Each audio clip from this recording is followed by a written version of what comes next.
آیت الکرسی کی فضیلت۔ آیت الکرسی کے بہت زیادہ فضائل ہیں۔ ہر نماز کے بعد آیت الکرسی پڑھنا رزق میں فراوانی کا باعث ہے۔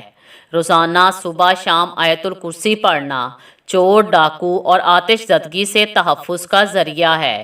ہر فرض نماز کے بعد آیت الکرسی پڑھنا سانپ بچھو اور جن و انس کے ضرر سے بچاؤ کا سبب ہے۔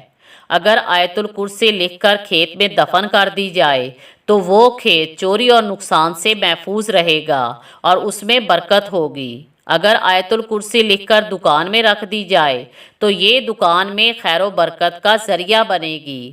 آیت الکرسی کا لکھ کر گھر میں رکھنا چوری سے بچاؤ کا موجب ہے۔ اگر مرنے والا مرنے سے پہلے آیت الکرسی کو پڑھ لے تو بہشت میں اپنا مقام دیکھ لے گا۔ روزانہ سوتے وقت آیت الکرسی پڑھنا فالج سے حفاظت کا باعث ہے۔